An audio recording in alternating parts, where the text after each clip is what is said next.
on youth suicide prevention. I'm also a parent of high school students in Baltimore City Public School System. It is my pleasure to facilitate this event and to welcome Deputy Superintendent of Teaching and Learning, Dr. Deanne Collins, who will be representing Maryland State Department, and our Superintendent, Mohammed Choudhury. Our consecutive interpreter joining us on WebEx, Camila Lagos, and you, our participants, to our virtual, welcome all of you to our virtual roundtable this evening. And just to set a little of the context, the American Academy of Pediatrics, the American Academy of Child and Adolescent Psychiatry, and the Children's Hospital Association have recently declared a national state of emergency in children's mental health. The United States Surgeon General released a report in December of 2021 titled Protecting Youth Mental Health, which describes a decade-long increase of mental health challenges for youth and highlights the impacts of COVID-19 pandemic on the mental health of children, adolescents, and young adults.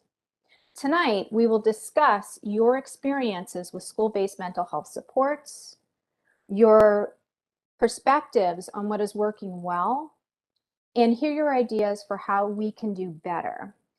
The State Board and MSDE are developing a strategic plan for strengthening education in Maryland using the blueprint for Maryland's future, and we need your feedback to guide the planning process. Before we get started, we'd like to go over a few expectations and housekeeping items. We are live streaming this roundtable on YouTube from 5:30 to 7. If you are viewing on the live table stream, you can use your chat to ask questions and make comments throughout the evening. We will be saving the YouTube chat and using this feedback to inform our planning. So please share your thoughts on mental health and the questions we are asking in the chat. And I'll emphasize that it's really important if you have thoughts as we are having this discussion tonight, that you go ahead and share those in the chat. We hope to offer time to discuss some questions and comments from the YouTube live chat after we hear from our roundtable participants this evening. Again, we are providing Spanish interpretation for this roundtable, so our participants, the public, can listen in Spanish by calling 339-207-8039. We will also put that number in the YouTube chat. We have a lot to discuss and limited amount of time for our participants to share. Each participant chose questions that are most important to them to discuss this evening.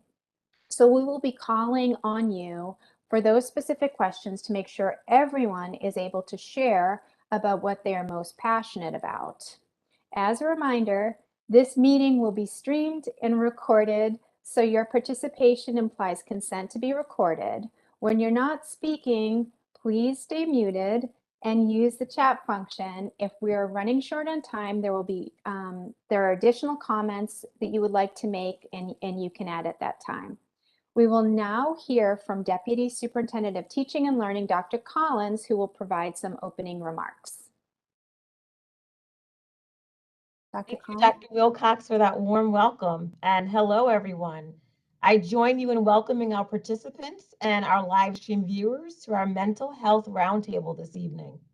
When we talk about mental health tonight, I hope to hear about the emotional, psychological, and social well-being of our students, our families, our educators, school leaders, and service providers, and also how that all of those pieces, social well-being, are impacting school culture, academic outcomes, and student success. I'd also like to hear your ideas on how we can innovate to provide more expansive and effective mental health services and supports.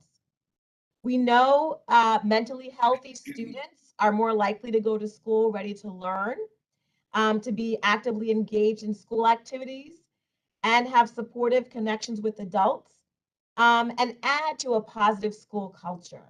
So as the State Board of Education and MSDE develop our strategic plan, we need to hear from you. openly, candidly. Your voice matters, and it's very, very important. So we want you to be honest, and we encourage you to speak your truth tonight. Don't hold back.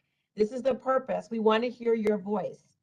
For those of you who are viewing on YouTube, please share with us in the chat as Dr. Wilcox shared. So thank you so much, and I will turn it back over to Dr. Wilcox. Excellent, thank you. Now we would like to meet our panelists. So panelists, please introduce yourself by stating your full name, your role, your county, region or school district, grade in school, or the grades of students you work with, and the name of your organization if you are affiliated with one. Please do not mention specific names of schools. So I'm going to call out the names, and we'll wait for you to introduce yourself. So first, Keith Fanjoy. Good evening, everybody. My name is Keith Fanjoy. I'm the CEO of Sanmar Family and Community Services. We offer a variety of mental health supports, foster care, as well as a broad community-based service program. Again, we're based in Western Maryland, primarily serving Washington County. I think I answered all the key questions there. Excellent, thank you. Shomira Reyes. Good evening. My name is Shamara Reyes. I'm a school psychologist. I support a Title I elementary school with Charles County Public Schools. Excellent, thank you. Heather Quill. Good evening. I'm Heather Quill. I'm a school counselor working with pre-K to 5 in Frederick County Public Schools in Frederick, Maryland. Excellent, thanks. Adam Tinsley.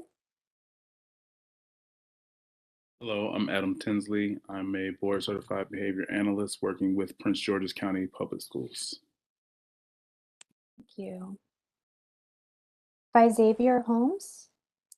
Good evening, everyone. My name is Xavier Holmes, and I am a counseling specialist with Prince George's County. I am also a forever professional school counselor working with students in grades K through 12. Thank you. JL DuPont. Good evening, everyone. My name is JL. I attend Wycomico County Wycomico County School. That's what schools I go to, and I'm here to talk about basically the problems within the school system and how we can fix it. Excellent. Thank you for being here. Next, we're going to transition to the Identity School Care Team. So first, can I have Stephanie Sirich? Yep. Good evening, everyone. My name is Stephanie Sarich. I am the bilingual mental health therapist with Identity Inc. We are located in Montgomery County, and we serve at-risk youth. I see clients between 14 to 26 years old. Excellent, thank you. Can we have Gianare Pinares? Good evening, everyone. My name is Janera Pinares. I am a client from Identity Inc. Here in Montgomery County. I was part of the school program, and I'm still a current client. Excellent, thank you. Now we're going to hear from the Talbot County Student Care Team. So Karen, can you go first?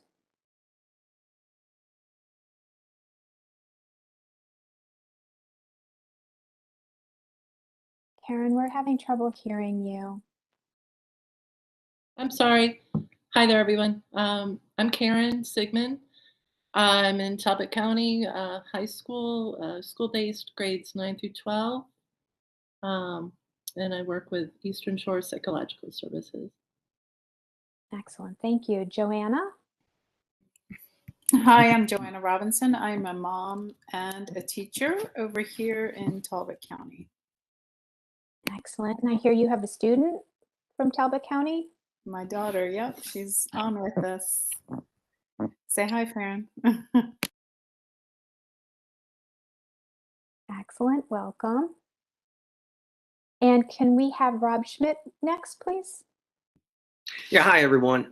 Rob Schmidt. I'm the mental health coordinator for Talbot County Public Schools. Excellent. Thank you all so much for introducing yourselves. As we transition into the questions, please remember to avoid mentioning specific schools, the names of teachers and school staff, and other students, just to protect their privacy. We're looking forward to a really rich and robust conversation with you about your experiences with mental health tonight, and this will really help us with planning. So we are going to start and just dive into the questions. So question number 1, how have students, families, and school communities been impacted social, emotionally by the COVID-19 pandemic?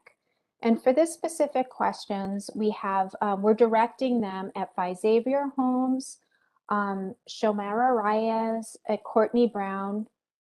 So we would love to just, go ahead and unmute. Would love to hear your thoughts on this question. Awesome. Again, good evening, everyone. As I shared with you all just a few of the things that we've seen as counselors and mental health professionals returning back into the school environment, one of the things that I believe has been very key that we've seen with students is just the impact that the pandemic has had with them transitioning in general. We know that our students have experienced, a year plus being home in the virtual environment or even having hybrid instruction as well. But we recognize in the midst of them adjusting to being back into a school building, we're seeing a rise in students really not fully understanding or knowing what it looks like to really, I would say, even know how to socialize again. Many of our students being at school was the place for a solace for them. Working in an environment where we have underserved population or some of our subgroups, for example, some of our refugee students, some of our students who are new to the country or new to education just in general, just the socialization piece that they once had experienced prior to, we recognize that they were lacking. Even understanding that some of our students, even our high school students, many of them were working and providing for their families, and being able to do that was impacted with them no longer being able to work. And so we recognize that students had choices to make. And in that, it created distress. It increased anxiety. And so for many of those students, we recognize that them transitioning back into the classroom was not just a large piece, but helping them readjust to life. What does that look like for finding new employment? What resources are now available to them that may not have been available before? Students recognizing that there's more human resources in the building. So we're experiencing not just the academic transition for students, but we're also looking at a greater need for the social emotional transition for those students, as well as some of the socialization pieces that, were lacking or that were impacted with them being home. I definitely agree with Ms. Holmes. What I've seen in my elementary school has been a lack of socialization for some of our upper elementary students. They've missed one another. They were really glad to be back, but they did seem to kind of miss those opportunities to socialize. So we're seeing more inappropriate socializations. Maybe they're just hitting a little bit more often or just kind of rough playing. But I always take it as they're excited to be back into the school building. My upper elementary students, because those students have had experience in school. So they're kind of getting reacclimated in that space. My early learners or my primary students, my pre-K kindergarten students, seeing that they are having a lot of challenges adjusting. And I didn't initially think that they would because they weren't in school per se. So it's not having to get reacclimated. But I had to think about it a little bit more broadly. Like these students didn't have opportunities to maybe go play with other individuals. Maybe they missed opportunities with their families, and that socialization piece that we just kind of take for granted for our early learners. And those weren't readily available with us having to quarantine and isolate. So some of our early learners are having difficulty with that transition into school, being away from their families for long periods of time, but also learning how to socialize because they've missed a lot of those opportunities that kind of happen organically with play and going to the playground and just seeing your family members. So we're definitely seeing that that's been impacting our early learners. Of course, increased anxiety for all of the students in elementary school, just being away from their families, kind of the expectations, the new demands, being back in school is very different from virtual learning. They had more breaks built in with virtual learning. There are fewer breaks. So just trying to build that work stamina for some of our children, that has been an impact for some of our elementary students. Hi, this is Courtney from Baltimore County Public Schools. Similarly to what the previous guests have shared, on Baltimore County, we're seeing a lot of the same things. We're seeing really those skills that generally have been developed over the past 18 months are really kind of stunted. So the self-management, being able to maintain the classroom, meeting those expectations is really has been a struggle. Those social skills and peer interactions. We're seeing increased violence in some of our secondary schools. Students now being fearful about what might happen when they come to school. We're seeing an exacerbation in our signs and symptoms of mental health. Again, similarly, depression, anxiety, grief and loss has been really big for across the spectrum, right? So our elementary, middle, and high schools. We're seeing increased self-injurious behavior, increased crises, increased need for threat assessments, increased psychiatric hospitalizations, and then even some younger students reporting that suicidal ideation. And then students who generally might need a more restrictive placement, they're kind of coming into school and they're having these kind of more intense behavioral needs, but the process to get them maybe in a more structured setting is taking, it's a process. So kind of having to manage, monitoring, having those team meetings, putting those supports in place, it's taking some time. So making sure we can support those students and those staff members, just really trying to make sure the climate is safe and structured for our students. We're seeing decreased support for for students due to a staffing shortage. So even those mental health staff that were in place to maybe meet those needs are being pulled for different reasons. So that's been a struggle too.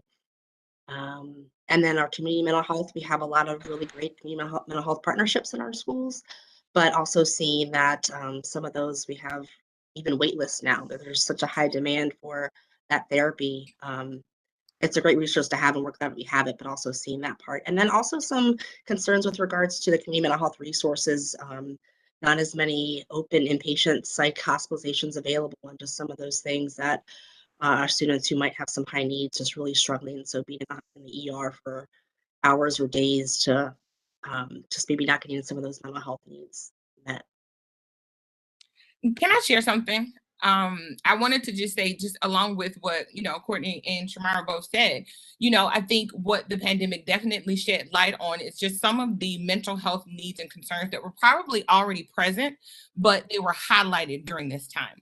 I think it allowed for families to be able to see some of the greater needs that they had, and for us as school systems and as individuals within the schools to see where we are more than just a space that provides a safe haven or just providing academics, but we are here to really provide an entire wraparound support for the family in order to support students in their growth and success.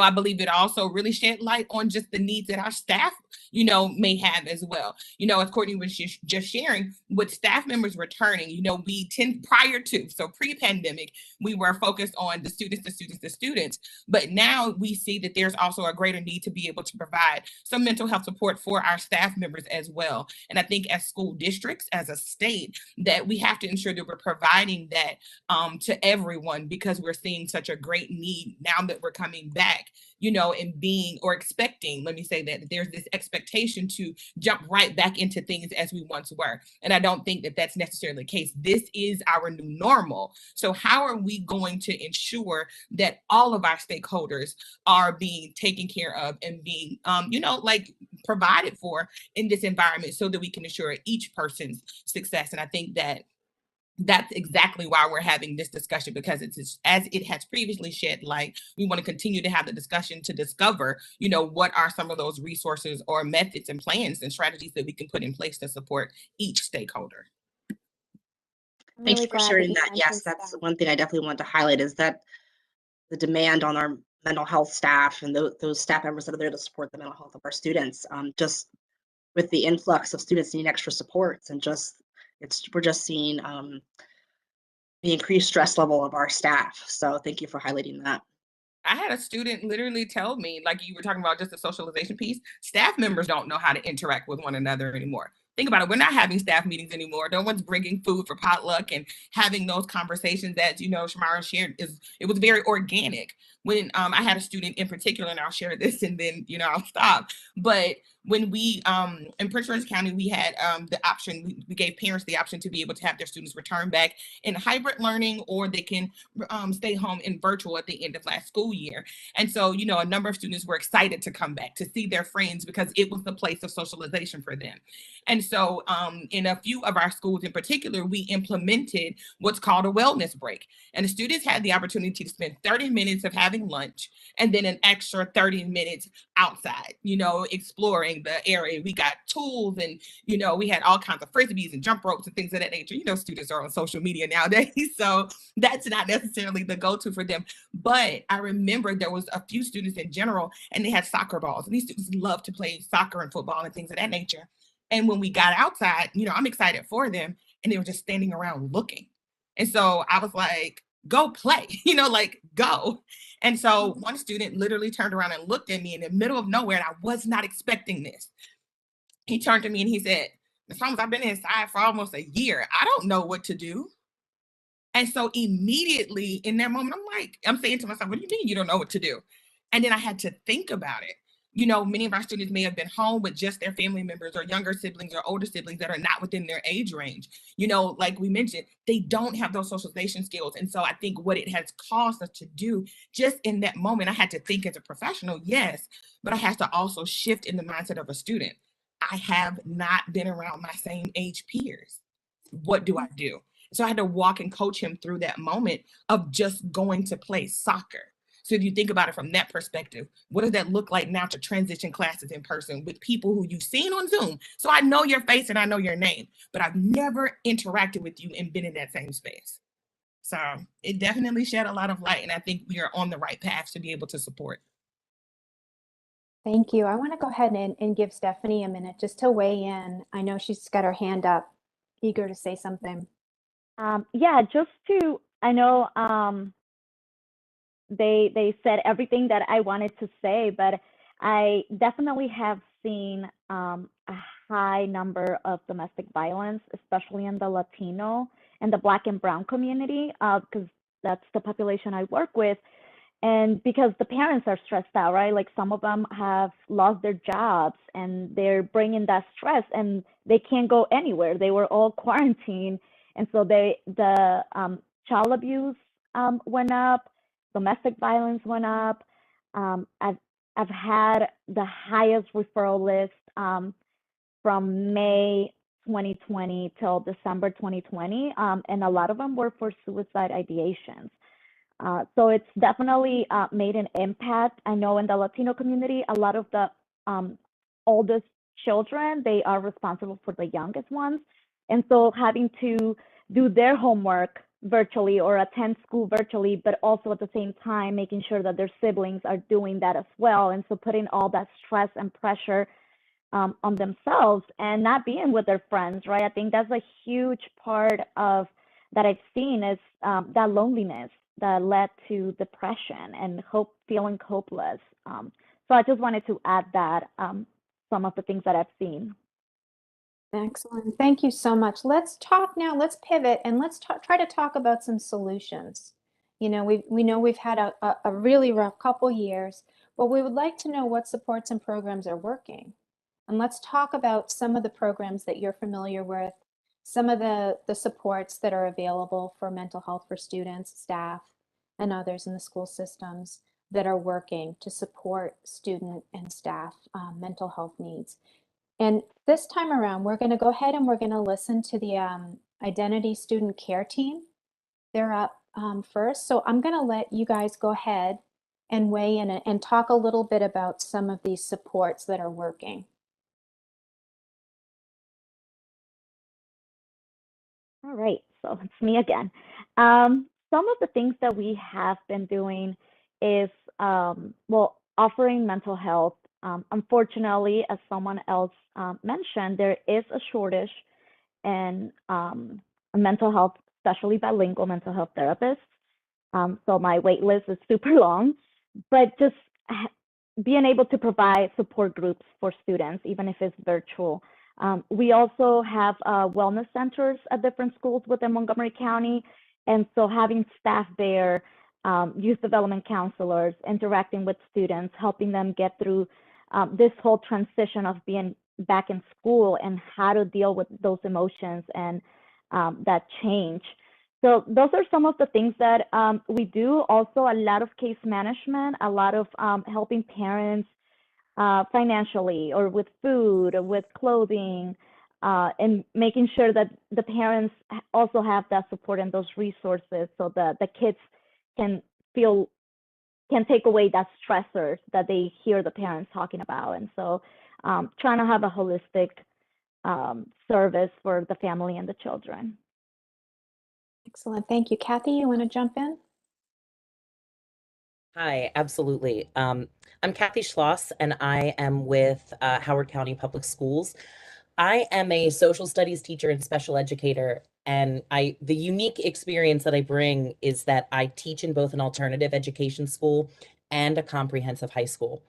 So at my alternative education school, we focus tremendously on trauma-informed teaching and being a trauma-informed environment. So coming back from the pandemic, it was very clear that we needed to be trauma-informed, not just for some of our students, but for all of them. And so we implemented a lot of changes in our environment that were really specific to us because we're a small school. But doing things like allowing control, students who've experienced trauma feel the need to control. And so allowing them to have flexibility in the classroom with working with maybe one or two teachers, getting rid of bells. We actually eliminated the class change bells. And as a traditional high school teacher, it sort of shocked me. Like, I don't know how to live without bells. And the beauty is that the trauma of either always having been late to class or the bell being a trigger for getting in trouble allowed students to flow more freely through the hallways. It allowed us to have a more gentle transition. And while I can't do that at my comprehensive high school in the afternoon, I can't say, everyone, let's get rid of bells. What I can do is allow students that grace. They're running late, they're feeling stressed, it's the end of the day, they're freaking out, and I see a student down the hallway. It's okay to say, hey, come on in. I got the door waiting for you.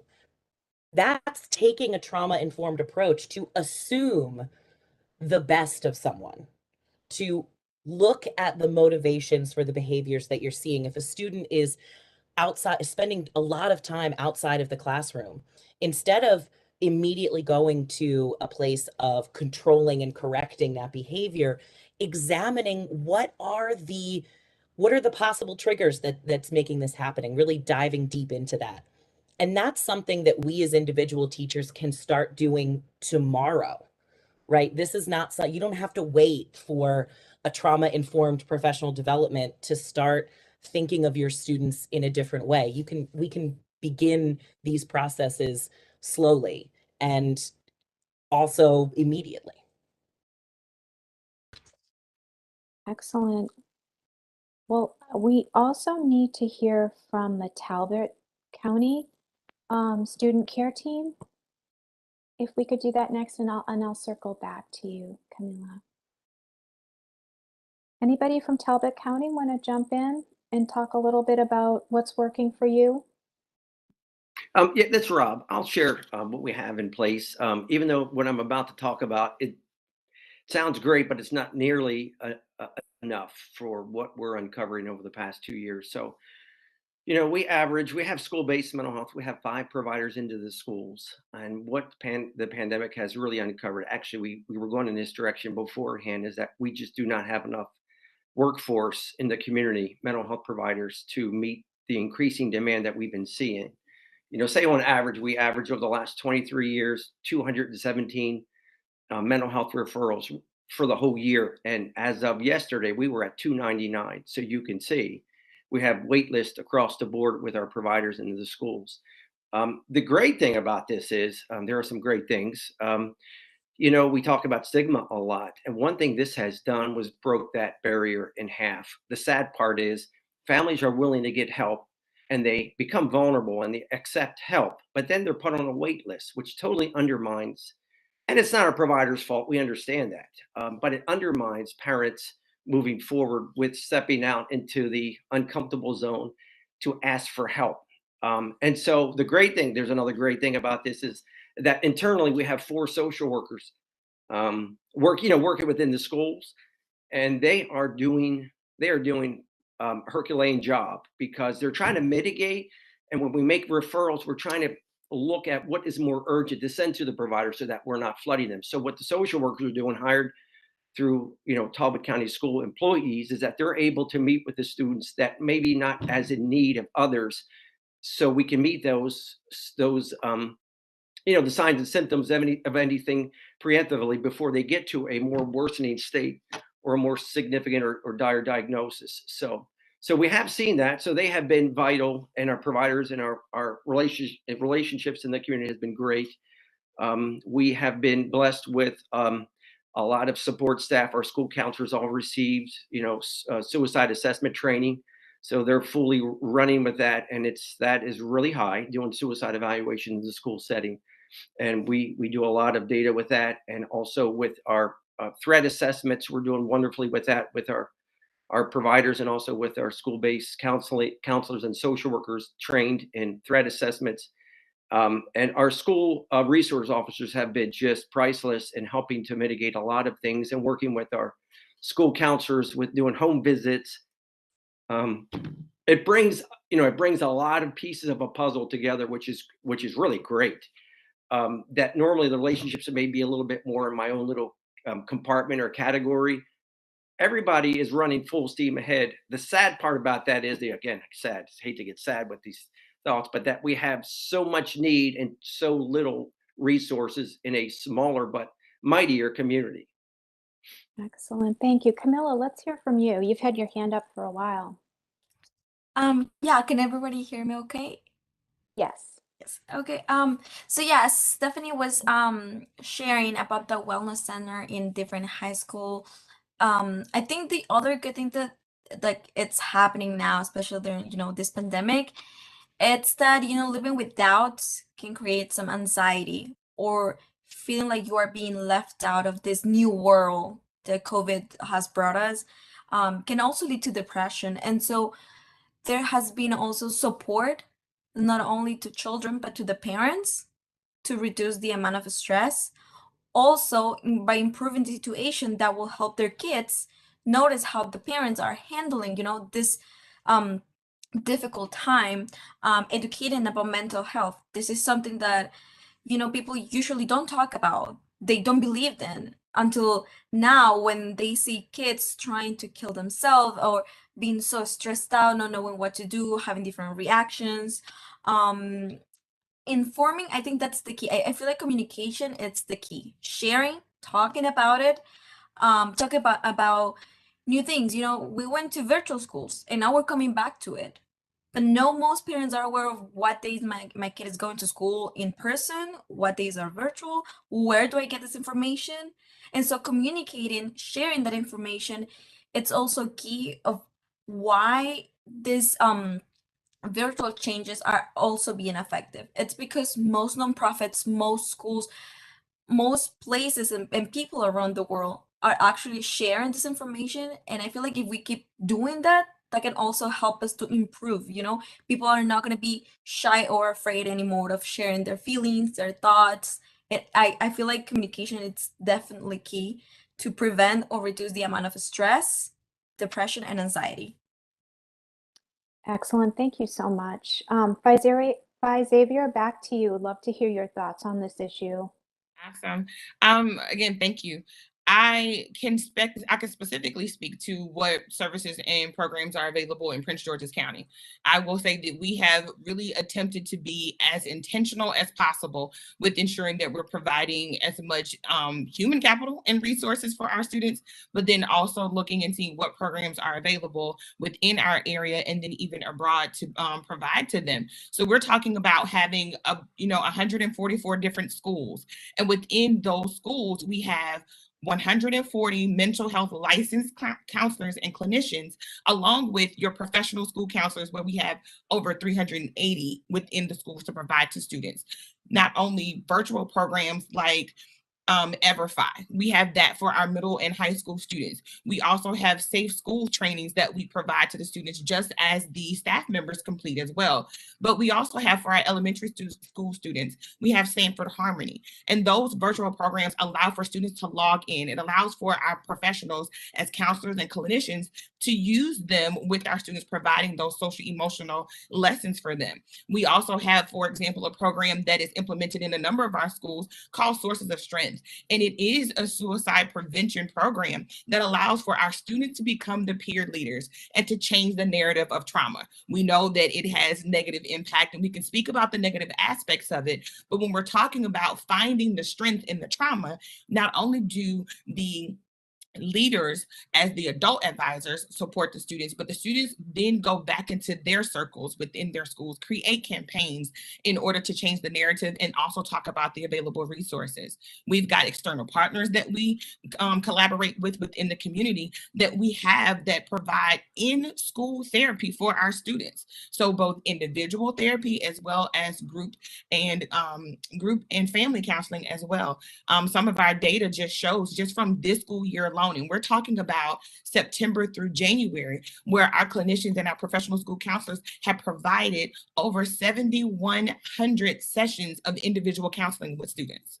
We recognize just with those increases, there's also, 500, 5,400 different opportunities for our students to connect, again, both during school hours and even outside of that. And so I think just being able to provide those during school hours therapeutic sessions, but also those post-school hours therapeutic sessions with the entire family provides that support to some of the things that we mentioned that we're seeing as a result of the pandemic. And as I mentioned before, we have both those virtual sessions as well as those in-person sessions, not just for students, but also for families, talking about ACEs, looking at how to best support your students in this social emotional time and things that they can do together as a family, as well as for staff members as well, individually for themselves, but also what they can implement in the classroom within and embed within their lesson so that students are consistently being inundated with social emotional learning. Thank you. Shomira, can you dive in? Everyone has shared some really wonderful ideas. I just wanted to share in Charles County, we have school psychologists assigned to pretty much one school. So I am in one school and I provide support similar to the school counselor that I work with. But all of the psychologists, of course, have unique training in mental health and learning and behavioral health. And we are providing direct service daily to our schools, which is unique, as many psychologists are typically itinerant or work between schools. So this has been a big advantage that I think works well in our county. We provide those behavioral health supports as well as those mental health supports. We have individual counseling. This is along with the school counselor as well, group counseling. We also have Move This World, which is a social emotional program that we use for K-6. And there's also the BASE program, which is a computer-based social emotional skills-based program that is used in secondary. So there are a lot of great opportunities and programs that are being incorporated. We also work with a partner agency that pushes in and provides therapeutic supports for elementary and secondary students. But I will say one big advantage is my being able to just support the school and bring my area expertise to the teachers, to the families, to the students more immediately. I think that's been very instrumental in meeting the social emotional needs of the students in Charles County. Thank you. We're going to need to transition for time just so we can give everyone the chance to speak. I'm going to transition to the next question. And now we want to hear about the challenges and what can schools and districts do to better support students' mental health? And if I can be so bold as to go ahead and ask the students to speak up first, Jael, can you jump in and start off this conversation?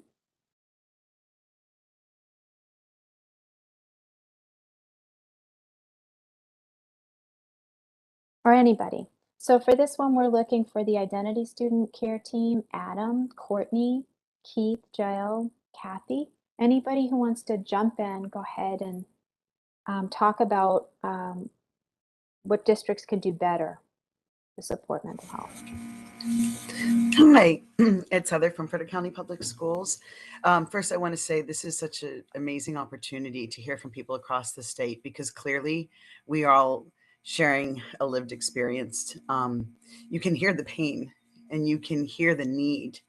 And one of the things that I interpreted this question to mean is, what do we need right now? And it's often said that our staff are the first responders, our bus drivers, our cafeteria workers, our custodians. I appreciate every outside therapist and psychologist here. But as one person said, the need is great. The wait lists are difficult. And so our staff in Frederick County, we started talking about ACEs and trauma back in 2014. And you had staff at Hello. Everybody wanted, yes, we believe this. So what do we do? And I think across the state, a lot of schools started to put in social emotional learning curriculums that staff was implementing. But there was a critical missing piece. And that was what is the connect the dots between these social emotional learning curriculums and what we learned about trauma in the brain and body. So one of the things that we have found very effective, and what I would say would be something I'd love to see that could be helpful across the state, is find a body of research. We particularly love Zaretta Hammond's Culturally Responsive Teaching in the Brain. Beautiful book. It's so powerful. That what we did, our school leadership and our administration made PL for behavioral and mental health as important as academic interventions. Because when a student is not succeeding academically, we teach staff how to respond. But what type of strategic training do we give teachers on how to respond to behavioral interventions? Because as much as we all want to jump into support, our teachers are our front line. In that training, we also teach our students. We create daily mini lessons. We teach about the amygdala. A lot of you talked about your students with different languages and different cultures and your migrant students. So we had to come up with a triage system, a 1 to 5. When you arrive to our building, you can say, I'm at a 1, I'm great. I'm at a 5, my feelings are too strong, I need help. It's acceptable. So every day we have a check-in. Our custodians note, our bus drivers. So we have a baseline, and it's all based on what happens in the brain and body. By allowing for that teaching in our school, we allow for crisis to be reduced, the brain to be regulated, and it's students learning to regulate their brain. Students reach out to one another with our nonverbals. Staff feels more equipped to handle a crisis. And then when that brain is regulated, and it usually takes just about 5, that student is ready to learn. Because what they say, especially in many different cultures, when you have a culturally based amygdala hijack, your brain is not going to learn in your environment. And adult response, adult feedback of an elevated, consistent response, verbal or nonverbal, can reduce that amygdala hijack and prepare the child for learning. Those types of education need to be provided for all staff at all levels so that they are ready to respond behaviorally just like they do academically. Thank you. Thank you. Can we please hear from Adam next? Absolutely. I 100% agree with Heather and what she said.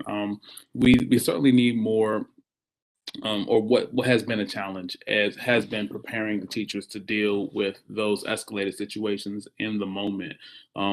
As Xavier outlined in Prince George's County, we have a lot of different resources and a lot of different schools aimed at helping students stay de-escalated, making sure that we're managing those triggers when they have an opportunity to access those resources. And that's when those mental health professionals or professionals designated to deal with those incidents are notified. But there's so many more situations that we aren't able to identify because we haven't prepared the teachers and the staff at large to recognize when somebody is in need of support outside of maybe 5 or 10 minutes at a staff meeting somewhere. So continuing our professional development and supporting our teachers in learning, what are the true signs and signals out there that should be red flag? How do we know that a student's amygdala is about to be hijacked or is currently hijacked, and how do we respond to that in the moment to mitigate crisis situations? Oftentimes, our professionals are only given 15 to 30 minutes to deal with a situation, and when you're escalated, it often takes an adult an hour or more, or days, depending on the situation, to calm down. And if you're somebody in that situation without the tools to help or give that person what they need in the moment so that we can get a quick de-escalation, then you're gonna feel stranded or left on an island. So making sure that the kids, the staff, everybody involved get the time that they need, and they prioritize the social emotional learning, the responsible decision making, the self-awareness, and the tools based on whatever standards you adhere to, whether it's CASEL, whether it's something else, to get those skills measured, monitored, and responded to in the moment, so that people can have what they need to have a safe environment at school. Adam, you're getting a lot of positive feedback and support for your comments. Thank you. Do any of the students want to jump in at this time? Love to hear you. Okay, so I just want to say that Mr. Adam made a really good point about like the teachers having limited time to deal with the escalated situation. I think that is very true. In the moment when you are having a breakdown, or if you are not like in the right headspace, it's really hard to learn and focus on what's actually like the goal. And I feel like teachers don't pay attention to that kind of stuff. Like they don't pay attention to when you're actually having a breakdown, or if you're having a breakdown. They just care about getting on with the lesson. I feel like if a teacher is like meant to teach, they should pay attention to things like that, such as if your student is not feeling well, or if your student is like in the back of the class crying by themselves. If they're sitting by themselves, like that, I mean, it doesn't have to always mean that like there's something wrong with them, but it could, and they don't check. So it's like things like that make a really big difference. Thank you. That's great.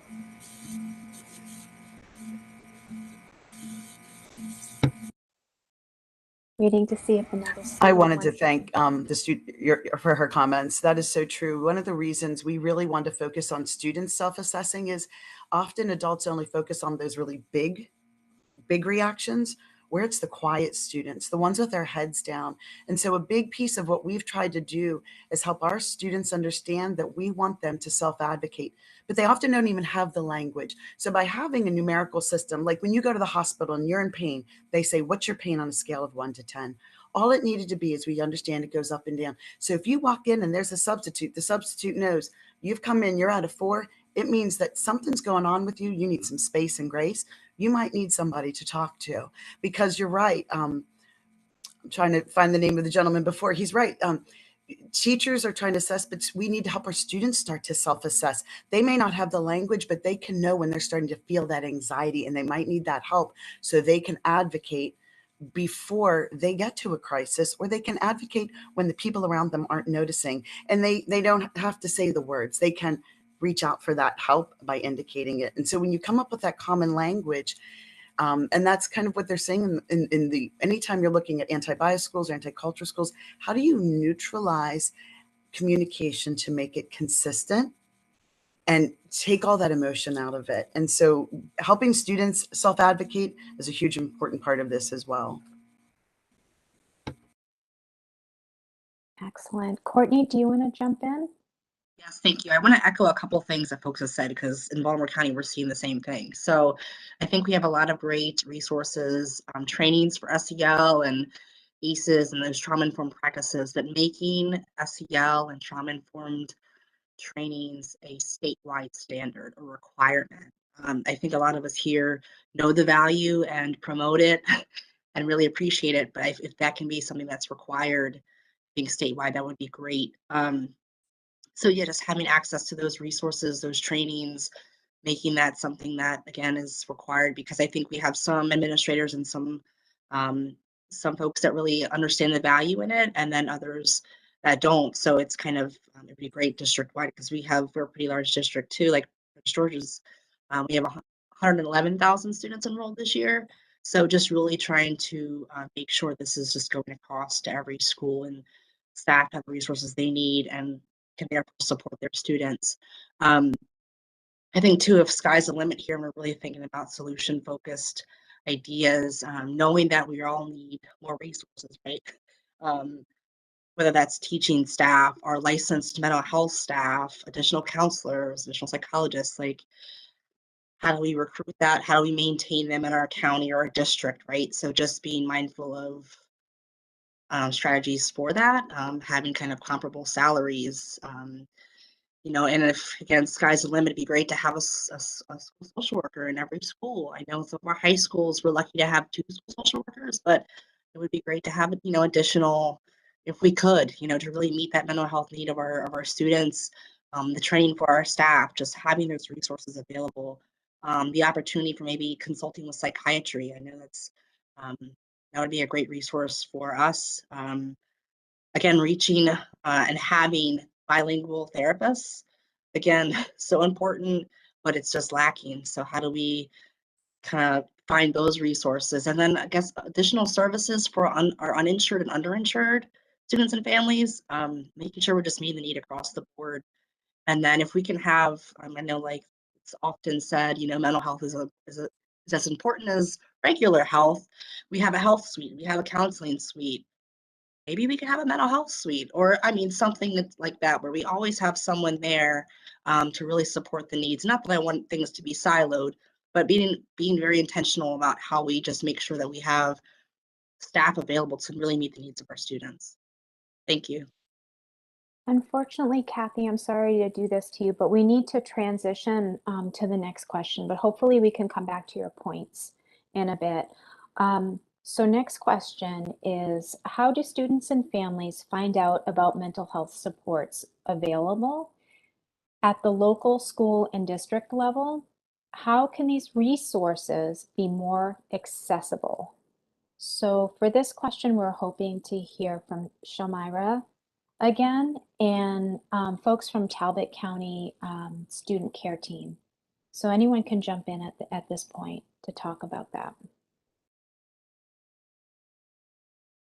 I think what's been instrumental for Charles County definitely is the creation of a mental health coordinator.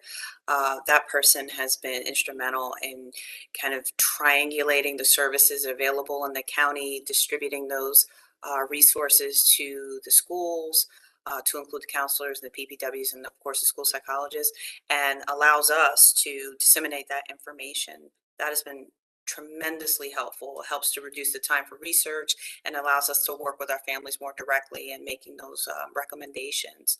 Also, we have a website where parents, families, educators can access resources, articles, contact informations in the state, trauma-informed practices.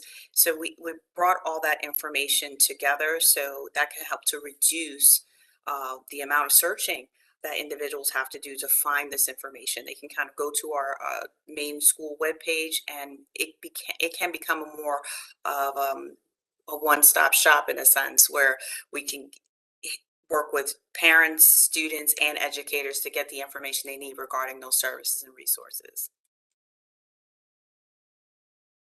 Hey, it's Rob in Talbot County.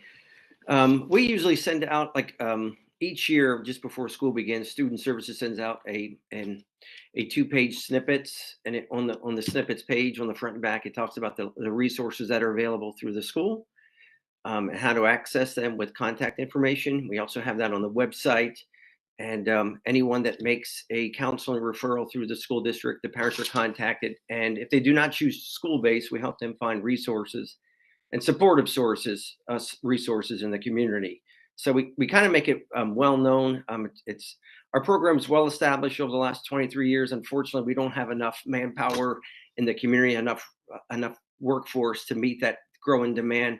So I know the word's out there, like I said earlier, but the thing is that finding the resources, how our location is, the resources are pretty limited. So we try to do the best that we can and try to entice other people to come into the community to set up shop or to work in coordination with us. So we do a lot of hustling to try to fill the gaps. Can I just share, in addition to what everyone else shared as well, one of the things that Prince George's County does, we utilize social media.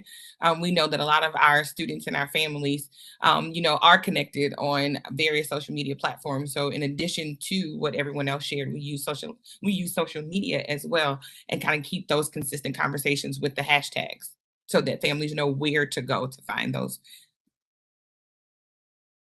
Dr. Wilcox, if you don't mind, I wanted to raise just a question. I've heard folks talk about the lack of resources and supports and the availability of mental health services for students and providers. So I was just curious if anybody had any thoughts about how we could increase mental health providers for students and for families. I know that it's something that I've heard talked about on this call, but also being out in the field, we know that there, may not be enough. So I'm just curious if anybody has any ideas or suggestions around that.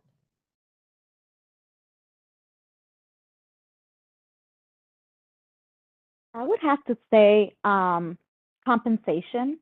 What I've noticed and what I've heard a lot of my colleagues, now colleagues who graduated with me, it's been really difficult to want to work in the community or nonprofits or school settings with the salaries that they're offered, right? I mean, we get our bachelor's, we get our master's, and we have to get additional continuation education. And we're not compensated what our degree level is. And so a lot of people choose to either work for the government, they're social workers, they're therapists, but because of the pay, they kind of go away from nonprofits or community-based mental health services because of that. I think that has been a huge issue.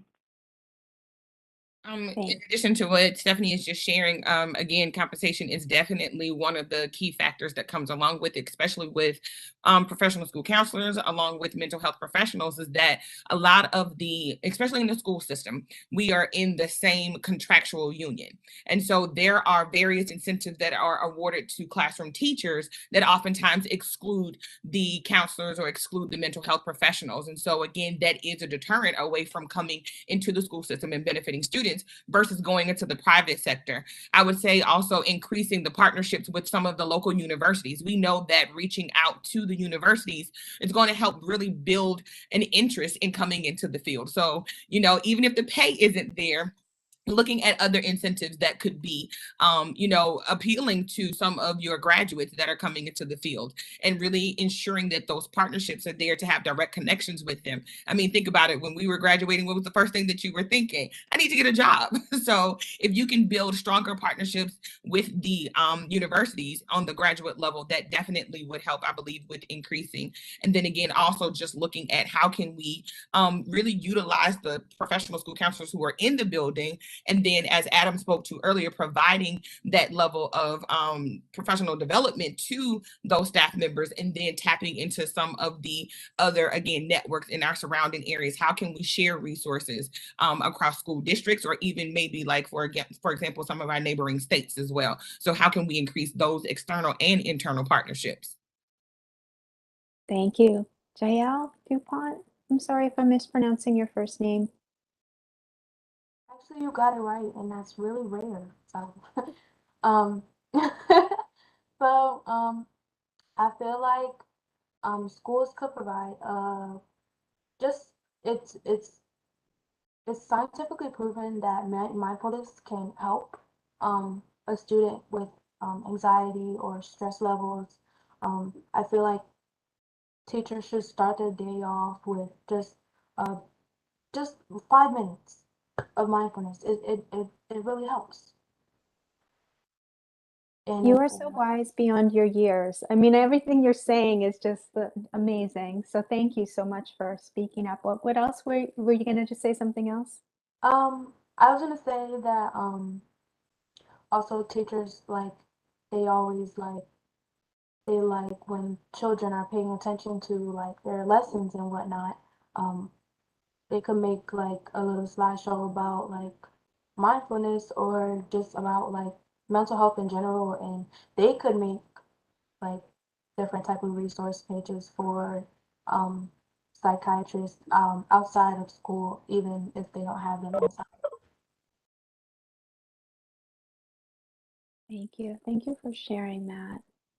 And Courtney, do you want to jump in before we transition to the next question? Yes, thank you. I'll try to be quick. I know we're don't have much time, but I guess I'm going to follow up, and thank you, Jael. It's great comments. I'm so glad that you're here tonight. In addition to what Ms. Holmes was saying, I guess we had this similar thought in terms of partnering with our colleges and universities, as well as even like working with our students. I know we're lucky to have a high school intern, and she's really interested in mental health. So kind of even partnering when we have students that are young and have an interest, and just kind of helping them kind of find a career path, and then maybe they would come back and work for a district and make some, some great changes. So. If I may add two quick things as well, and I think the mindfulness point that Jael brought up is brilliant, and especially in the sense that she mentioned her teachers first. I think that some like and I think Heather mentioned it earlier too, where our first line of defense, against a lot of this is teachers. Maybe spending more time listening to the mental health professionals that we do have, because there's only so many to go around, and focus on trying to, or letting them train and monitor the skills of the people in the classrooms who are implementing these strategies every day.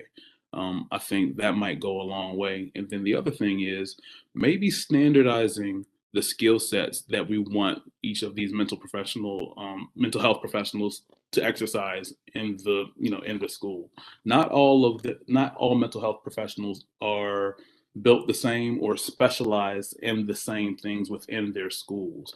There's such a diversity amongst thought that each mental health professional brings to the table. And so maybe having people of like minds or of dissimilar minds that are in the mental health professional field get together and collaborate and come up with the plan. Not to say that this hasn't been done, but continue to do these types of things to come up with a multifaceted plan to address a lot of these issues that we see in the school. I think might. And JL, you're amazing, and Adam, incredible. One of the most powerful things we found during our time was letting our teachers and students collaborate about what they'd learned about their brains and bodies and create daily lessons. We send videos to each other every day, short little bits.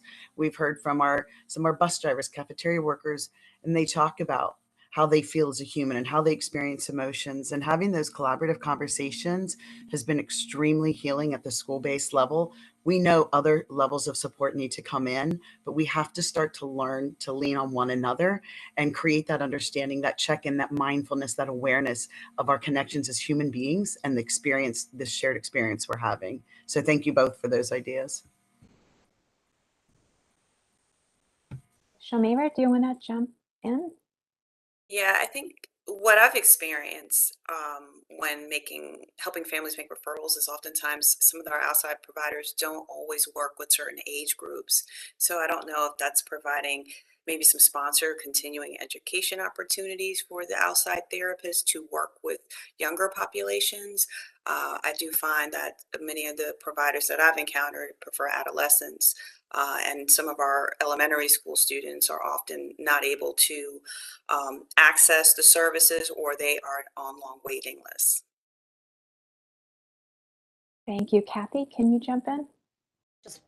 Hi. I just wanted to reiterate what you just said, and also what Jael was sharing. I think a lot of this starts at the individual level with the relationship building between the instructors, the staff, and the students. And I don't mean just teachers. Obviously, it's staff across all levels. But I also think we just need to remember that while our counselors and our school psychologists are rock stars, they are only human. And the volume of students in crisis right now is more than I think our school systems can really meet. And in a school where I only teach 2 classes a day, the amount of crisis that I've experienced or seen from students is pretty significant for having been in the school system for 15 years. So I think it's that we just lack the resources. There aren't enough. For a school of 1,800 students to have one school psychologist and maybe a part-time social worker, it's just not enough. I'm very lucky at my alternative school. We have multiple BSI staff, mental health therapists, school psychologists. And so the students at that school are really receiving the supports that they need. But some of our students who are kind of just getting by, skating by with maybe they're in crisis, but just like JL was saying, their heads down on the desk and nobody's checking in with them. Nobody is acknowledging that they might be suffering. That's the kind of action that I think teachers and school staff can take right away. Not just learning how to say a student's name properly, which we all know is, the bare minimum, but calling them by that name, saying, "Hello, Ashton, it's great to meet you." Or, "Hey, Kevin, it's good to see you today." Noticing when a kid comes in a jersey and asking them about their game, trying to know them as a human being is I think step one in helping these students feel like their humanity matters. And I do think that we as teachers are so worried about picking up the pace and the learning loss and all the academic challenges that the pandemic has wrought. And I think we just kind of need to pump the brakes on that a little bit. I agree. My one concern about mandating SEL, there has to be time and training for our staff at the ground level. What you were just saying about teachers creating those relationships, Kathy, a lot of young teachers that have met at other schools are like, they say relationship, what does that mean? They don't teach us that in college. It might seem common sense to us, but I go back to what Ms. Holmes said at the very beginning. We're just learning how to be people again. Are we talking about those intentional things like greet each child by name every day? Because when you greet a child by name and make eye contact, it creates oxytocin in their brain and yours. You don't have to get into more science than that. You've got the why and the how. Boom. It can't be one more thing. It has to be fully integrated. We have to make the time to train our frontline staff while our outside professionals have time to build up their resources again. Like you said, they're only people. So both of those things have to happen simultaneously. And teaching our students and families. And the research is there. We can make it super simple, but we can't just assume, well, why aren't teachers doing that? Because there's no time. We have to make time for this to work. Thank you. Keith, can you jump in, please? Yeah, a lot of great themes from lots of folks here. Just a couple things I would touch on. I heard Robert talk earlier about integration and kind of collaboration. And, there's this theme around big community issues that are coming into the school and asking, one or two people to somehow respond to all of those community needs. And so when it works really good, there's a genuine and authentic community collaboration between the school and the community, and there's a strong network of community supports that are in place. When it doesn't look good, that there are barriers on the school side from allowing community providers to maybe come into that building, or scheduling challenges or space challenges, or not a good fit in terms of the philosophical collaboration. And so I think there needs to be I've heard it a couple times, but there needs to be some commitment at the state level in terms of how this is monitored and what reporting looks like in terms of not just SEL programming, but what does intentional collaboration, because every school can write a report about the community partners that they work with, and say the things that are happening, and some do it really well and some don't. And so it shouldn't be driven by a dynamic principal or a really visionary county school leader. It should really be monitored and regulated at the state level, that the same way you're running after grades and test scores, you're monitoring and evaluating the effectiveness of a community collaboration and SEL programming. And so it's got to be authentic.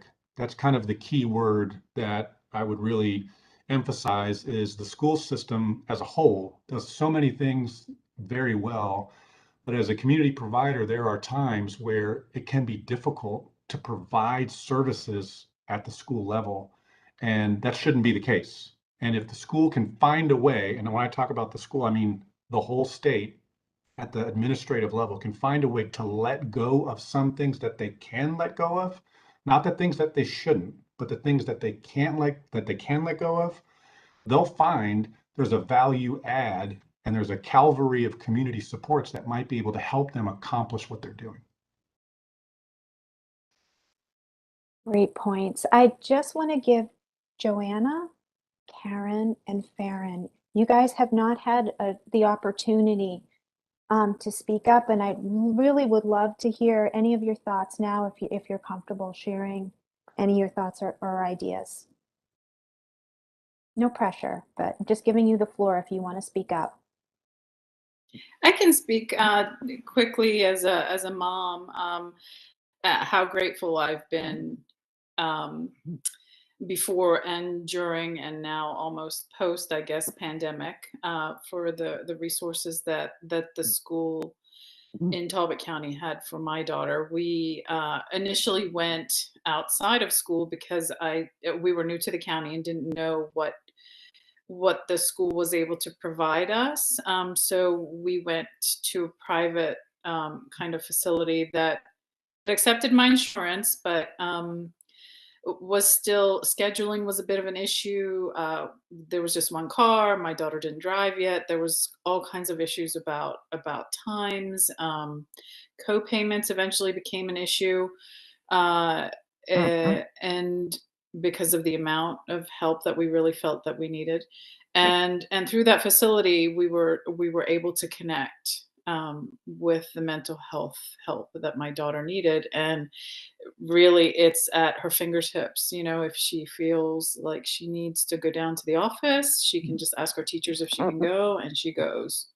It's just really been, I would say, a lifesaver through these last 2 years. So really grateful for that. Not sure how the resources could be more accessible. Like I said, we were new to the county and found out almost immediately about what was offered at school, but through a private kind of facility. So we're kind of, an outside of the school facility. So I don't recall how I was notified aside from that. But again, I think probably just getting in touch with a school counselor or something would have put us in the right direction anyway. Great. Thank you so much for sharing with us.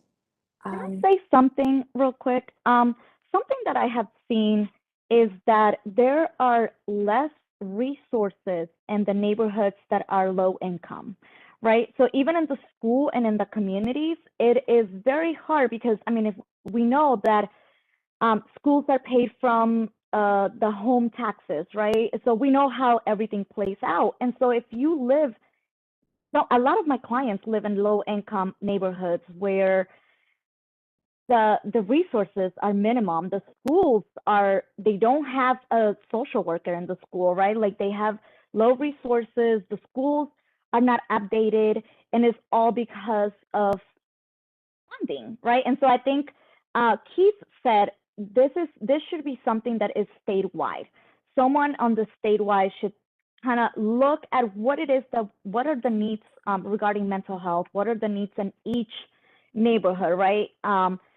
Different classes, because it's amazing. Like I'm privileged to be able to offer the services to the Black and Brown community, but if I can ask them to go out and seek another services, it's going to be very hard for them to find those resources within their community. So I just want to say that that it's the resources among different social classes are completely different, and we see that in Maryland. And I think, just to your point, that's to the nature of what Keith was speaking and sharing as well. And that's something that was also highlighted throughout our time for the pandemic, is that, again, a lot of our Black and Brown communities are lacking those resources, but we saw that there was an equity, as it relates to, for example, as Ms. Robertson just shared, having private insurance and being able to pay for that for her daughter, but then being able to see that was also, it later became an issue or concern, but that was a resource that she had that was available. Some of our families that are new to the country, that are refugees, that are, underserved, or what have you, we recognize that there is a lack and that there's not equity there. So not only just having the resources as it relates to, programming or what have you, but looking and seeing how can we ensure that grants are being provided, that, or the partnerships that we're establishing are also intentional about providing services to under or uninsured families, so that our students and families are getting the support that they're needing as it relates to mental health. And I think that's why we have to be intentional about those partnerships as we move forward. And even to Keith's point, making sure that there's accountability that's there as well.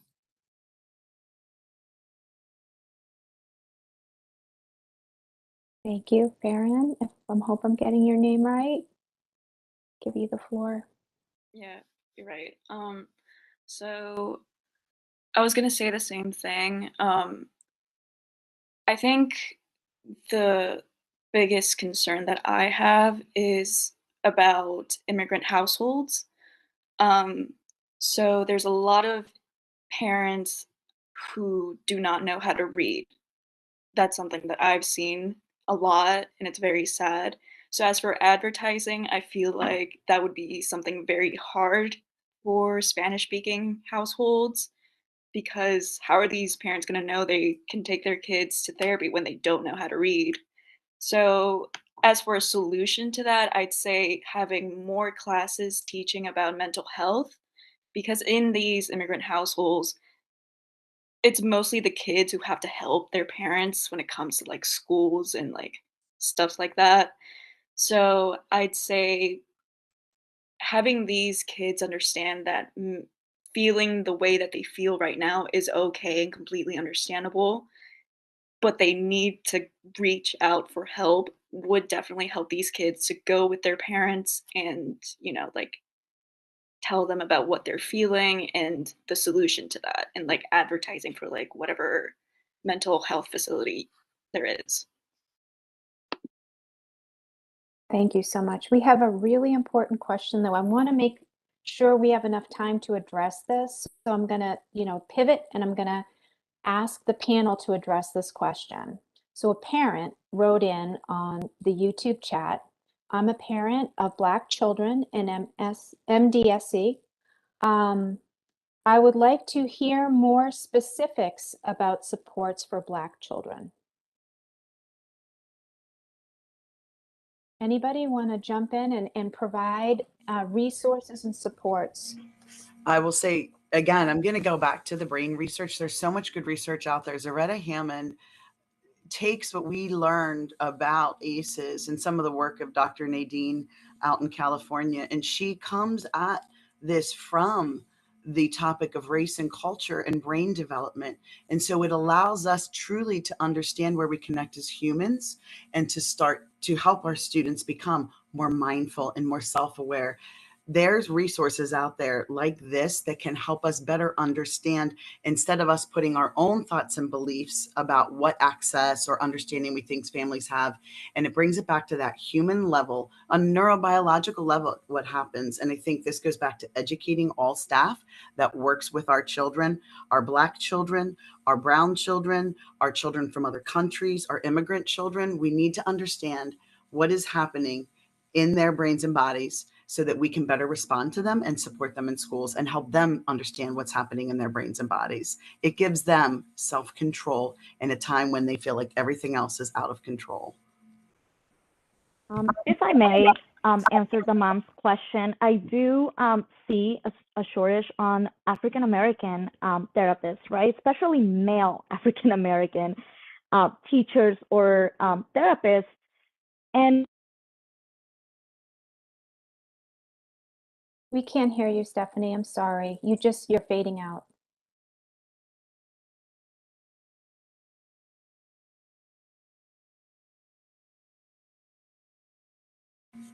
Agreed. There is a large lack of Black and males in the helping professions, because we look for those mentors in our community to fill those spaces, and that is definitely a need. Yes, and sorry, I got cut off. But something that I wanted to share is I had a 22-year-old African American boy during a session, and he was talking about how afraid he is to walk in the streets at nighttime, right? And all I could say was, I don't know how that feels to be a young African American man, like being scared to walk on the streets, right? And it was, for him, it was just like, yeah.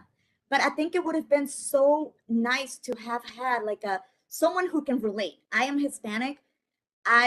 It's easier for me to have a therapist who's Hispanic because they already know my culture. They already know how Hispanic moms are. And so I don't have to sit there and kind of tell them like, yeah, socially this and culturally this, and kind of like have to explain to them, because they get me, right? Like they understand me. And so I think having more African American therapists, I do have resources I can share on the chat where to find.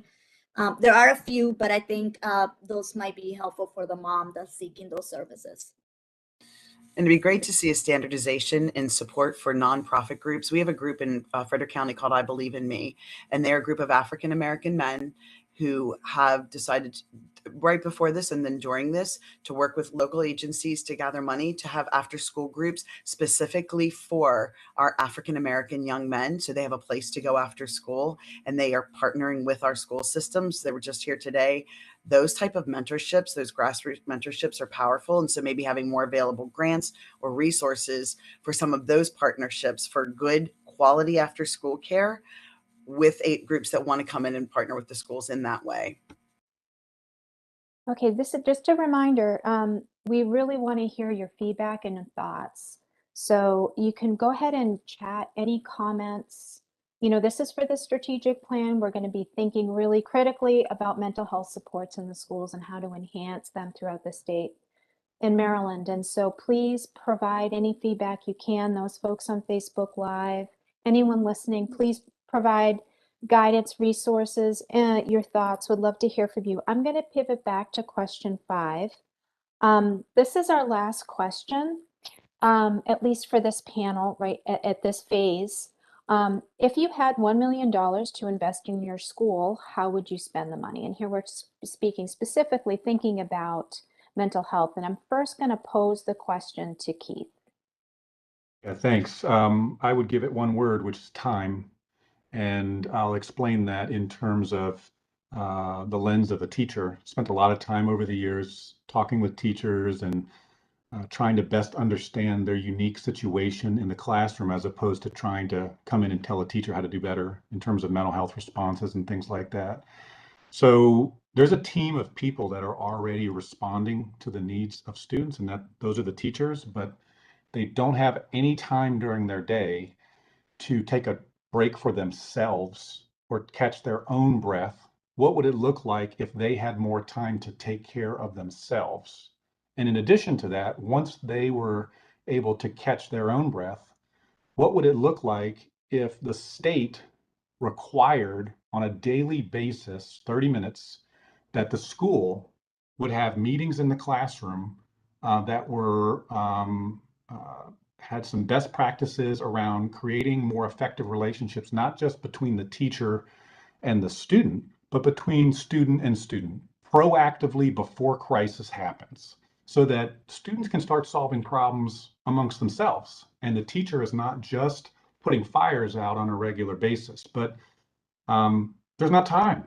Teachers don't have that time, and we're asking them to do that, or saying 1 or 2 social workers or guidance counselors, if a school is lucky, are going to solve that whole problem. So The key statement I would make here is, and kind of tying in to what others have said about the brain science, but really drilling it down into some basic terms. Mental health is a really kind of sophisticated way to talk about stress and how we react to stress. So it'd be better if we use some basic language when we talk about these things. And if you're going to respond to stress that people have, I have to feel safe. So I have to first trust who you are. So if I trust you, only then can I take that next step and maybe build relationships with you and start to feel like you're somebody that can help me work through these things. And only after I have a relationship with you can maybe work through the kind of problems that we're having in the classroom. McDonald's solutions don't work. This is not something that can quickly happen in 30 minutes or 45 minutes. It takes time and repetition over and over again. And so if I had $1 million, I would really not need to, it's really more about a reimagining of the regulations that are happening in classrooms today and the way that time is required and allocated that is so focused on the test scores. Guess what happens when you meet the basic needs of kids and you take care of them and the teachers? Test scores will go up. It's just a different strategy in terms of how to do it. So if money is needed for anything, it's to invest in the time that needs to be allocated for teachers to take care of themselves and to facilitate small daily conversations about proactive support. Thank you, Keith. I'm going to ask the other panelists. That was terrific. I'm going to ask the other panelists, please, just to take a second to respond to that question as well. You know, let me read it one more time to you. If you had $1 million to invest in your school in terms of mental health, how would you invest it? Can you guys just type in the chat what your response is? I want to hear from Jael and others on the panel. I'm going to take 1 second just to read a comment that was directed from a student onto the live chat, just so we all can hear this. Here's her, I'm going to read her statement. Hello, my name is Ruby. I'm 12 years old and I'm in the 7th grade. I'm going to not say the name of her school. I'm the vice president of our school and I'm the secretary of our No Hate group. This has been a really tough year for me and my friends. I'm a member of the LGBTQ plus community and we are suffering. We need help. Everyone seems to want to sweep everything under the rug and it's hard for us to talk about it. But when we do talk, it doesn't seem like people genuinely care. It seems more like they want to keep us quiet. We have a few supportive teachers that try to help us. So that is good, but that is not enough. I have friends who are very depressed and very anxious and who do not feel like they matter. I have friends who want to hurt themselves and who don't want to live with this pain. Every time we ask for things to change, we're told we will look into it and then nothing changes. Why can't students be taught about what it means to be bullied? Why can't students be taught about what it means to be gay? Why can't students be taught that being gay has nothing to do with religion? I think the school needs to spend more money on helping kids. I know I'm lucky because my parents love me exactly the way I am, and I have a great therapist, but it's still very hard for me. I used to love school and now I'm afraid to come. I know some of my other friends have it worse. And so I'm just going to stop there. But this is also, I want to thank the student for sending her remarks and her comments so that we can take them into consideration and thinking through how to move forward with some solutions. At this time, I think maybe I'll transition and let Dr. Collins go ahead and say some closing remarks. Thank you, Dr. Wilcox. I just want to thank the panel this evening for their honest voice. We asked that, we wanted to hear their honesty. It was great to hear very explicit examples of what is working and the wide variety of programs that are currently available in schools, but also the very specific challenges that students, staff, and families are facing in our schools. And hearing very explicit examples of the challenges, but also solutions, will help us to do better and to really target strategies for improvement rather than just go large scale and just come up with a laundry list of solutions, but really being more strategic and purposeful in how we are targeting those strategies. So on behalf of Mr. Choudhury, the state superintendent who's not here, and myself, we just want to really thank you for your time this evening. This was a powerful discussion. You were very courageous. Thank you to the students for taking the time out to share your experiences and your resources. And to our other panelists, thank you for the work that you do every day in partnership with your schools and providers. It is very notable. Just a huge thank you for all that you do. Thank you, everyone. On behalf of the school board, we so appreciate your time for checking in, and please continue to send your comments on the chat. We have on the 22nd of this month, we have a deep dive into student mental health as part of our school board meeting. So if you're interested, please tune in for that. And I'd just like to say good night and thank you once again. Take good care, everyone. Good night.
All righty.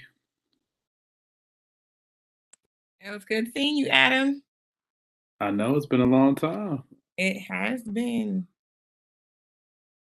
I think. Are we done? Yeah. You know, there was going to be like a post session